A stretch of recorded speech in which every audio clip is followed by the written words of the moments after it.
5, capítulo 6, versos 9 em diante. Mateus, capítulo 6.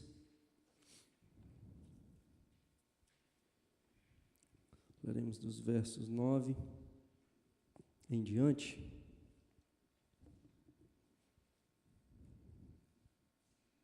Estamos vendo a oração do Pai Nosso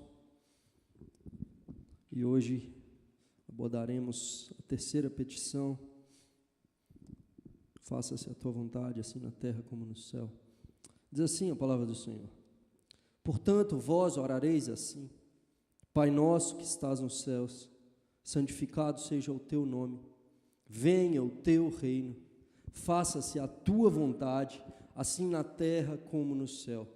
O pão nosso de cada dia dá-nos hoje, e perdoa-nos as nossas dívidas, assim como nós temos perdoado aos nossos devedores, e não nos deixes cair em tentação, mas livra-nos do mal, pois teu é o reino, o poder e a glória para sempre. Amém. Estamos nessa parte do Sermão do Monte que trata da oração modelo, a oração do Pai Nosso, dentro da parte que Cristo está exortando os seus discípulos acerca de se guardarem, de exercer a sua justiça, com o intuito de serem vistos pelos homens. Então Cristo, ao tratar da espiritualidade dos seus discípulos, ele aborda sobre a motivação pela qual eles buscavam a espiritualidade, a motivação pelas quais eles faziam aquilo que era correto. Então ele utiliza o exemplo das esmolas. Então, quando vocês derem esmolas, não façam isso para que as pessoas vejam. Quando vocês orarem, não façam isso com o intuito de demonstrar espiritualidade para os outros. E quando vocês jejuarem, não façam isso com o fim de serem vistos. Então, Cristo nos ensina a oração modelo, mostrando de fato que a motivação para orarmos não deve ser com o intuito de mostrar espiritualidade para outros, tampouco mudar a vontade de Deus. Não buscamos a Deus para que Deus faça o que nós queremos. Nós não oramos para colocar Deus em nossas mãos, mas para colocar-nos nas mãos de Deus. Então nós temos as três primeiras petições. Após a invocação, Pai Nosso, nos dirigimos a Deus como nosso Pai, aquele que nos ama e nos conhece antes que houvesse mundo, e é Pai Nosso. Eu não posso me dirigir a Deus me esquecendo do meu irmão. Eu chamo Deus de meu Pai, me lembro do meu próximo como meu irmão. E aí a primeira parte da oração relacionada a Deus: venha o teu reino, aliás, santificado seja o teu nome, venha o teu reino, seja feita a tua vontade. Então, em primeiro lugar, eu me importo com o nome de Deus, com o reino de Deus e com a vontade de Deus. E então nós passamos para a segunda parte, nos preocupando com pão, com perdão e com proteção. E agora então estamos na terceira petição: faça-se a tua vontade, assim na terra como no céu. E é uma consequência lógica das duas primeiras. O nome de Deus deve ser santificado em nossa vida. Então, quando nós clamamos a Deus: Deus, santificado seja o teu nome, eu estou dizendo: Senhor, o teu nome já é santo. Contudo, que o teu nome seja santificado na minha vida, que o teu nome seja santificado no mundo. Coloca as coisas no seu devido lugar, porque o teu nome tem sido desonrado. Então, que venha o teu reino, que estabeleça-se o teu governo, e então que seja feita a tua vontade dentro do teu governo.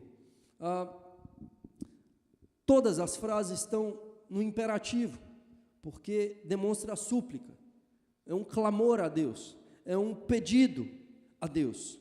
E por que então pedimos: Senhor, seja feita a tua vontade, assim na terra como no céu? Em primeiro lugar, precisamos entender, assim como quando pedimos venha o teu reino, existe um reino do usurpador, de Satanás. Da mesma forma, existem vontades distintas. Existe a vontade de Deus e existe a nossa vontade. O coração humano, demonstrado nas escrituras, na antropologia bíblica, ele é o centro da vontade, das emoções, do intelecto, dos pensamentos. E dentro dessas faculdades, então, a vontade, né? Essa vontade, ela depende de alguns fatores. Nós temos vontades, só que a nossa vontade, ela é inclinada para o mal, desde a queda, desde quando os nossos pais, Adão e Eva, desejaram ser como Deus, desde quando eles comeram do fruto, agora eles não desejam fazer a vontade de Deus. O desejo do homem não é se submeter à vontade de Deus, pelo contrário, o desejo do coração humano é ser igual a Deus, querer receber louvor ao invés de dar louvor a Deus, é ter as coisas ao invés de dispor as nossas coisas ao serviço de Deus. O nosso desejo é de sermos exaltados, jamais de nos humilharmos perante as mãos do Senhor. Nós queremos lucro, nós queremos o prazer, sucesso, poder, bens materiais, nós queremos subjugar os outros, que seja feita a nossa vontade na terra e nos céus. E muitas vezes, e muitas pessoas se dirigem a Deus, oram a Deus, decretando, impondo, exigindo, colocando-se como o centro do universo e como alguém que está impondo a Deus a sua vontade. Isso não é religião cristã, isso é paganismo. O paganismo é aquele que quer manipular a divindade. E muitas vezes, o que muitos fazem é querer manipular a Deus. Eu faço isso e você me dá o que eu quero. Eu decreto, eu exijo, eu dou dinheiro e então você me devolve naquilo que eu estou pedindo. O nome disso não é cristianismo, queridos, isso é garçom. Você pagar por um serviço, você dá 10% e o garçom te serve. E muitas vezes, nas diversas igrejas que temos no nosso país, há um cristianismo pensando que Deus é um garçom. Por quê? O desejo é que a minha vontade seja feita, que no céu e na terra, que o meu querer se faça. E a minha oração é para poder fazer Deus se curvar a mim. Contudo, quando oramos e quando Cristo nos ensina a orar, Ele nos ensina a olhar para o mundo e para o homem como o Criador olha. Ele nos faz perceber que a vontade de Deus é que deve ser feita, não a minha vontade. É Deus quem é o centro do universo. E quando eu oro, eu estou dizendo que a minha vontade não é importante, a minha emoção não é importante, o meu pensamento não é importante. O meu pensamento, a minha vontade, as minhas emoções, todas elas devem ser submissas à vontade de Deus. O meu coração deve ser submisso à vontade de Deus. Pouco importa o que eu sinta, pouco importa o que eu pense, pouco importa qual é o meu desejo. O que importa é cumprir, é obedecer à vontade do Senhor. E que vontade é essa, então, que Cristo diz, seja feita a tua vontade, assim na terra como no céu? Forma didática, nós podemos dividir a vontade de Deus em dois tipos de vontade. Na teologia é chamado de vontade decretiva e a vontade preceptiva. O que é isso? A vontade decretiva é a vontade de Deus, pela qual Deus ordena e Ele decreta tudo o que vai acontecer, seja de forma direta ou seja de forma indireta, por meio das criaturas criadas pelo Senhor. Essa vontade não pode ser resistida. A vontade de Deus decretiva, os seus decretos, Ele executa e independe da opinião dos homens, da vontade humana. O homem não participa dessas decisões. Deus é soberano e a sua vontade é feita nos céus e na terra. Nós não precisamos orar para que a vontade de Deus seja feita, porque ela é feita. Ele é, por natureza, soberano. Ele tem todo o poder. E Deus não deseja nada que Ele não possa realizar. Tudo que Deus decreta, ocorre. Além dessa vontade decretiva, dentro dos decretos de Deus, nós temos a vontade preceptiva de Deus.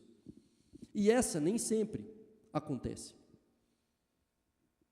A vontade preceptiva de Deus é aquilo que Deus prescreve para nós. É aquilo que Deus mostra para nós que é o que Ele deseja para nós. É a sua palavra revelada.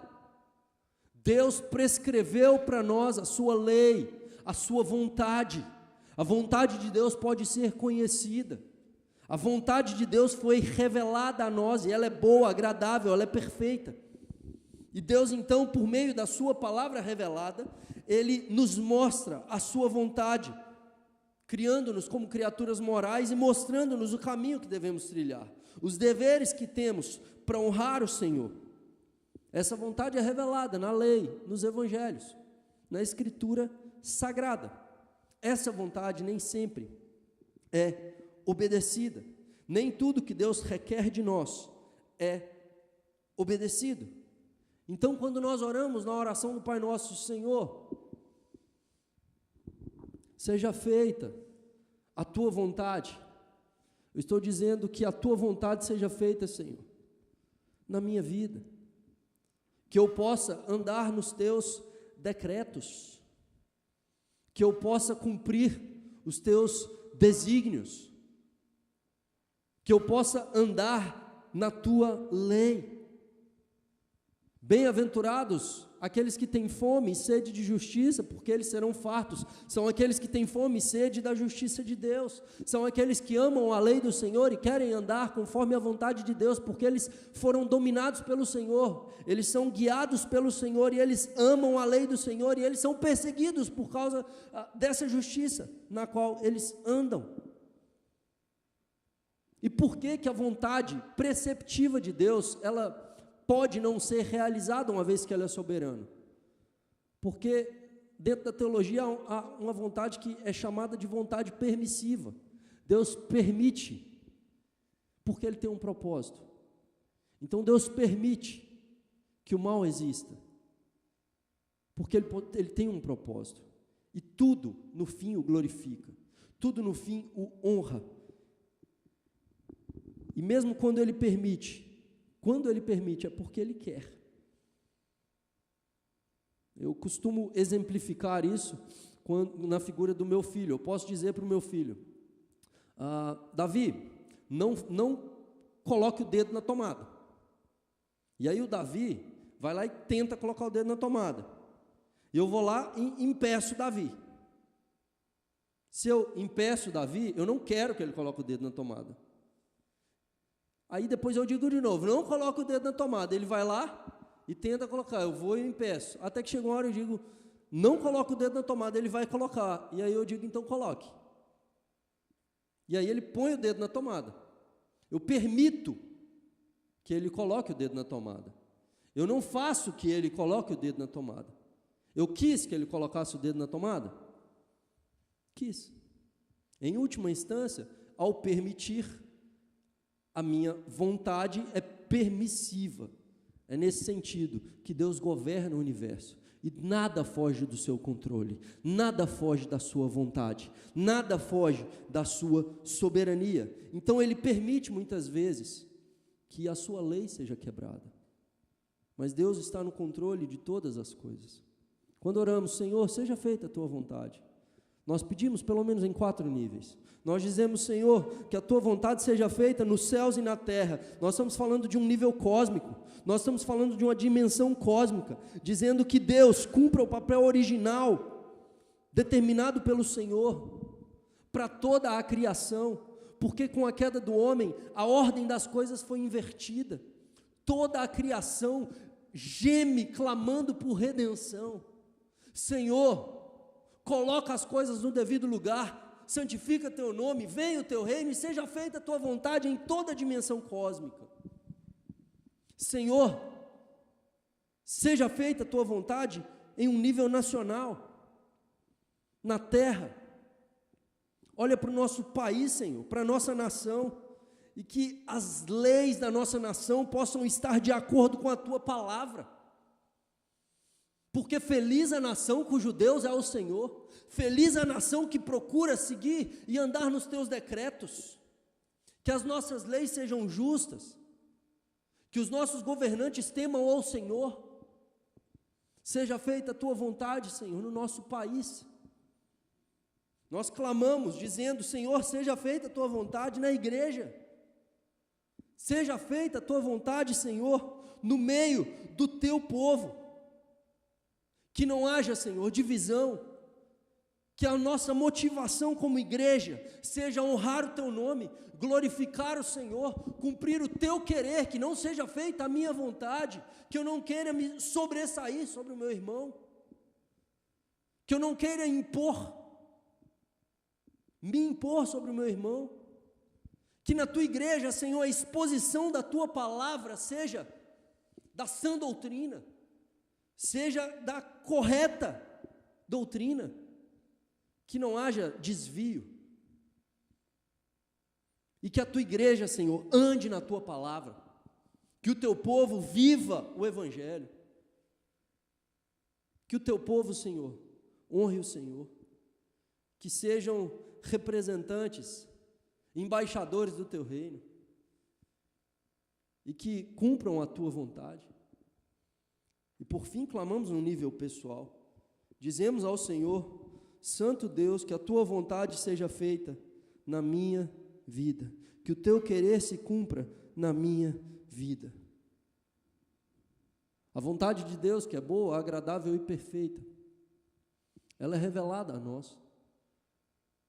Nós podemos conhecê-la. E quando eu digo: Senhor, seja feita a tua vontade, estou dizendo o seguinte: Deus, eu preciso conhecer a tua vontade para que ela seja realizada na minha vida. E há uma vontade do Senhor que não está sendo feita. E a vontade do Senhor que não está sendo feita na minha vida é por culpa minha. Seja por desconhecimento, por ignorância, seja por rebeldia. Eu preciso me arrepender dos meus pecados. Eu preciso procurar conhecer a palavra do Senhor e vivê-la. Muitas vezes vivemos em ignorância, defendemos coisas por ignorância, por não conhecer a palavra do Senhor, e muitas vezes buscamos um culto da nossa vontade, queremos inserir no culto aquilo que nos agrada, queremos inserir na igreja aquilo que nos agrada. Por isso é possível ver igrejas, a igreja do rock, a igreja do reggae, a igreja do surfista, a igreja que tem boate dentro. Aí você chega lá, está tudo escuro e é um jogo de luz, porque o povo gosta. Não, isso vai atrair mais gente, as pessoas gostam disso, então que elas venham. Seja feita a tua vontade, assim na terra como no céu. O centro da igreja é a glória do Senhor.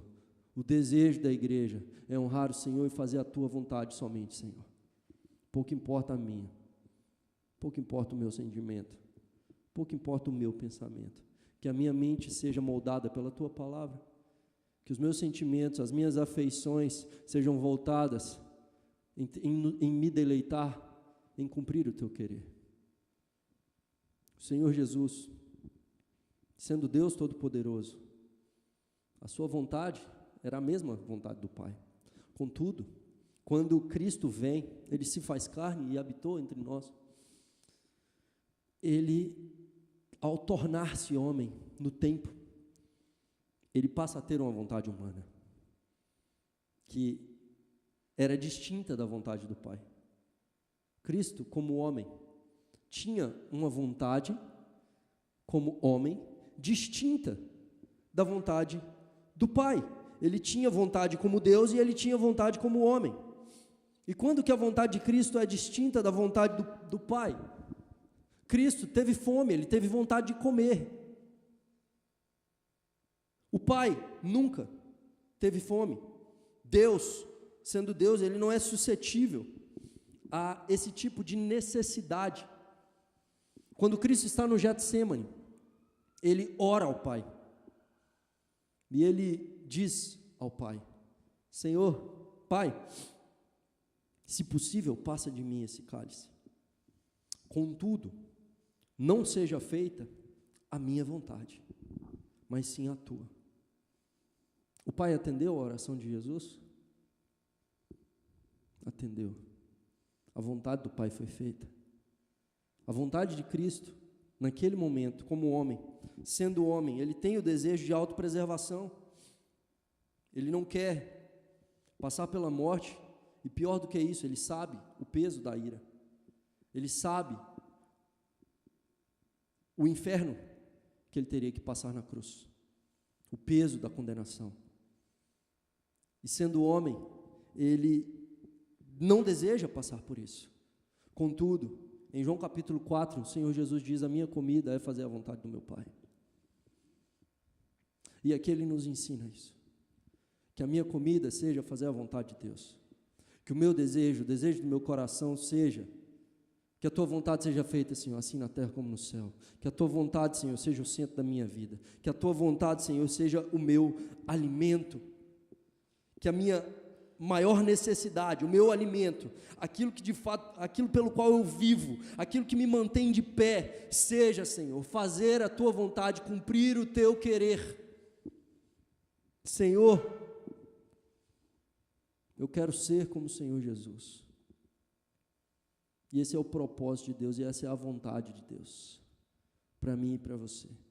O propósito de Deus na nova criação é fazer-nos semelhantes ao seu Filho.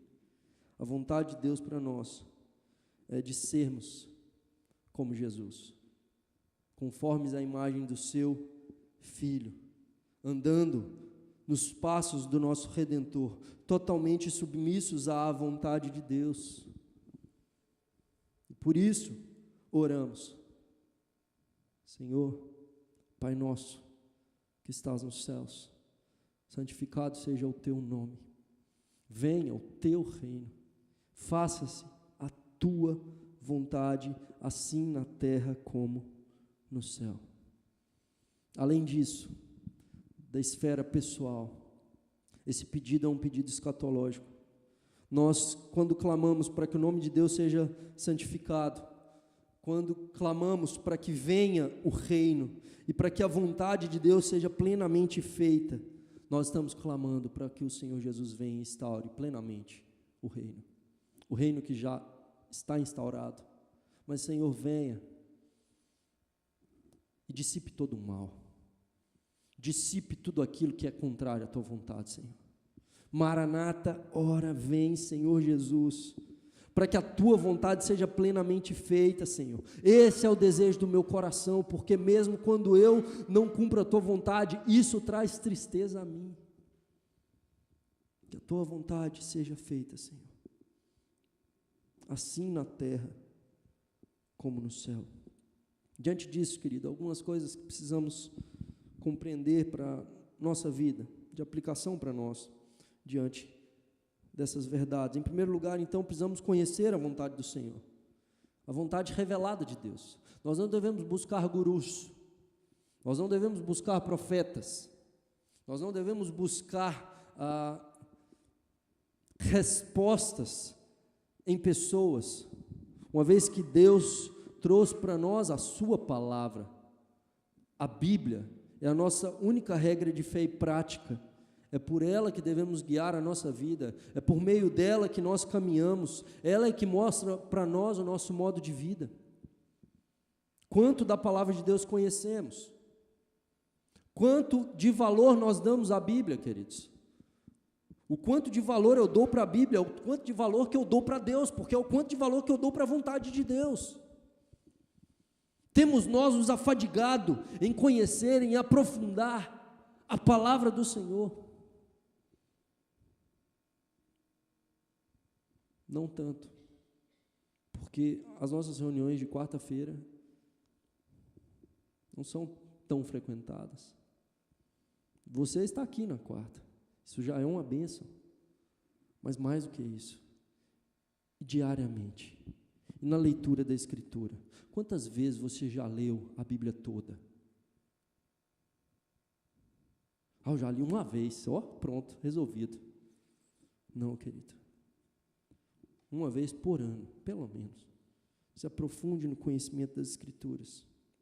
Segundo lugar, esforce-se por ter um relacionamento com Deus. Não é mero conhecimento, mas relacionamento com o Senhor. Porque há situações na nossa vida que a Bíblia não vai te trazer uma resposta direta do que fazer.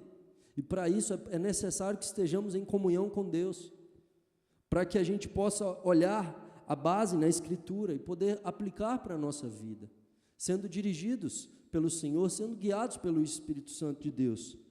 Como é que eu sei o que eu devo fazer? Então, diante disso, eu preciso perguntar se aquilo que eu irei fazer, se é legítimo o que eu irei fazer. Então, aquilo que é contrário às Escrituras, aquilo que quebra alguma lei, alguma coisa que foi revelada diretamente, é claro que eu não devo fazer. Então, há algum tempo atrás, aqui na Serra, teve um pastor que olhou a Bíblia e aplicou diretamente, dizendo que era para ele tomar uma irmãzinha na igreja e adulterar com ela. E disse: Deus mandou, a vontade de Deus é essa. Só que está claramente revelado nas Escrituras: não adulterarás. Então tem algo errado. Isso aí, para nós, é motivo de riso. Mas às vezes você pode estar se perguntando em alguma situação que você olha para a Escritura e diz: olha, a Escritura diz isso, mas eu quero muito. A Escritura diz isso. Então, se a Escritura diz isso, eu não posso transgredir. Então, a pergunta que eu devo fazer é lícito o que eu farei? Isso é contrário à Escritura? Se não, então eu passo para a segunda pergunta: traz edificação para mim o que eu vou fazer? Isso que virá melhora o meu relacionamento com Cristo? Porque é possível que seja lícito, mas nem tudo que é lícito convém, nem tudo que é lícito edifica. Já diz o texto de 1 Coríntios 10, 23. Então, se não edifica, se não convém, não faça, querido, não realize. Se não melhora o meu relacionamento com Cristo, se afaste de tudo aquilo que possa te afastar de Cristo. Em terceiro lugar, eu devo me perguntar: será de ajuda para os outros o que eu quero fazer? Isso, a minha motivação é meramente egoísta, ou isso, de fato, também pode abençoar os outros? Quarta pergunta: há perigo de me tornar escravo do que eu quero fazer? Isso vai me deixar dominado por isso? 1 Coríntios 6,12, Paulo diz: todas as coisas me são lícitas, mas nem todas me convêm. Todas as coisas me são lícitas, mas eu não me deixarei dominar por nenhuma delas. Então, há coisas que podem ser lícitas, mas se elas podem me dominar, eu devo me afastar. A internet se tornou um ídolo? A série do Netflix se tornou um ídolo? Seja o que for. É pecado beber bebida alcoólica, Daniel? Não, não é pecado. Mas ela pode, se ela te domina, é pecado. Se afaste, nem chegue perto. E não só isso. João Calvino dizia: o coração do homem é uma fábrica de ídolos. Então pode não ser diretamente algo que a Bíblia condene, mas eu devo olhar e dizer: isso vai me dominar? Isso vai gerar escravidão? Se gera, se afaste. Em quinto lugar, traz glória para Deus o que eu quero fazer? 1 Coríntios 10, 31, Paulo diz: portanto, quer comais, quer bebais, ou façais qualquer outra coisa, fazei tudo para a glória de Deus.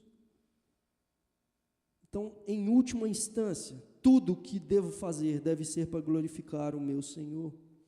E diante disso, devemos nos perguntar quais vontades que na nossa vida que temos contrariado a vontade revelada de Deus. Quais áreas da nossa vida que precisam ser transformadas, ou hábitos pecaminosos que têm que ser crucificados? O que precisa mudar? Por fim, quais são as coisas que nós não gostamos de fazer, mas que refletem a vontade de Deus e, portanto, devem ser feitas? Eu não gosto muito de evangelizar, Daniel. Não é minha praia. É vontade de Deus? Se você não evangeliza, você está pecando. Ah, não é minha praia muito orar e ler a Bíblia. Se você não faz isso, você está pecando. Veja, há coisas na nossa vida que nós precisamos crucificar a nossa vontade, porque não se trata da minha e da sua vontade. Por isso oramos. Seja feita, Senhor, a tua vontade, assim na terra como no céu. Cumpra o teu querer na minha vida. Glorifica o teu nome, Senhor, na minha vida. Que o teu nome seja honrado e santificado na minha vida. Que o teu governo seja implementado, Senhor, na minha vida. Que Deus nos abençoe, queridos.